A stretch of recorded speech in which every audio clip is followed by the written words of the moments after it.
స్థానిక ఎమ్మెల్యే ఆదిరెడ్డి వాసు గారు పరామర్శించారు. సార్ చెప్పండి, ఏంటి దీని మీద ఎటువంటి ఇన్వెస్టిగేషన్ మొదలవుతుందంట? ట్రాన్స్పరెంట్ ఇన్వెస్టిగేషన్ నడుస్తూ ఉంది. బట్ కొన్ని అనుమానాలు వారిలో ఉన్నాయి. ఆ అనుమానాల్ని వాస్తవా కాదా అనేది నిర్ధారించాల్సిన బాధ్యత పోలీస్ డిపార్ట్మెంట్ పైన ఉంది. ఆ కార్యక్రమం చేపడతా ఉన్నారు.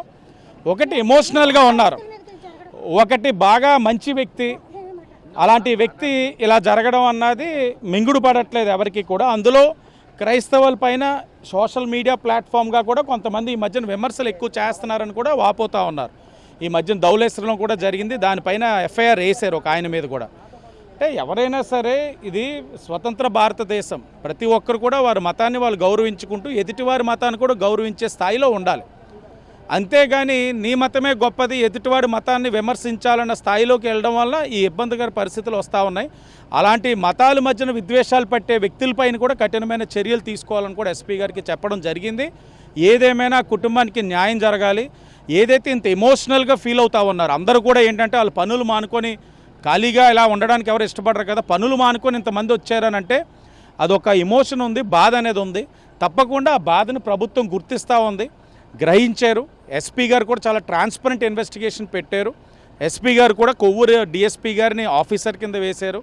ఇన్వెస్టిగేషన్ ప్రాసెస్లో కూడా అడుగుతున్నాం, అనుమానాలు ఉన్నాయన్నారు. అనుమానాలు కలిగిన వీడియోస్ కానీ వాళ్ళ దగ్గర ఉన్న రికార్డెడ్గా ఏదైనా వాళ్ళకి అనుమానం కలుగుతున్న అంశాలన్నింటిని కూడా ఇమ్మన్నాం.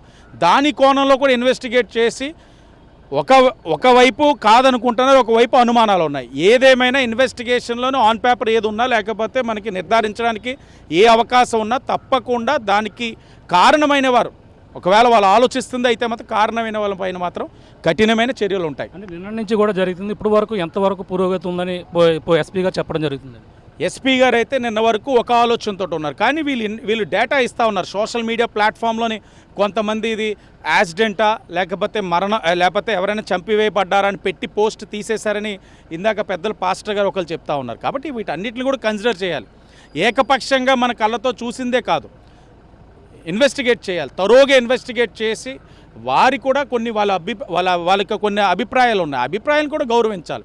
ఏంటి ఎందుకు జరిగిందన్నది కూడా వాళ్ళు కొన్ని చెప్పగలుగుతున్నారు. వాటిని కూడా దృష్టిలో పెట్టుకొని చేస్తారు. ఒకటి, చట్టం దాని పని అది చేసుకుపోతుంది. ఎవరిని వెనకేసుకొని రావాల్సిన అవసరాలు ఉండకూడదు. ప్రభుత్వం చాలా పారదర్శకంగా ఆలోచించే విధానంలో ఉంది. గౌరవ ముఖ్యమంత్రి గారు కూడా నిన్నటి నుంచి తెలుసుకుంటా ఉన్నారు. ఇప్పుడే చెప్పాం, ఆయన కూడా స్పందించాలని చెప్పి ముఖ్యమంత్రి గారు కూడా చేరవేశాం. కలెక్టర్స్ కాన్ఫరెన్స్లో ఉన్నారు. వారు కూడా ఇది తెలిసినంటే స్పందిస్తారు, మనకు తెలిసిందే. ఎందుకంటే ఎవరైనా తప్పు చేస్తూ ఉపేక్షించేది లేదు, సొంత వారైనా అని చెప్తున్న ముఖ్యమంత్రి గారు దీంట్లోని ఏదో వెస్టెడ్ ఇంట్రెస్ట్తో ఉంటారని అయితే నేను భావించట్లేదు.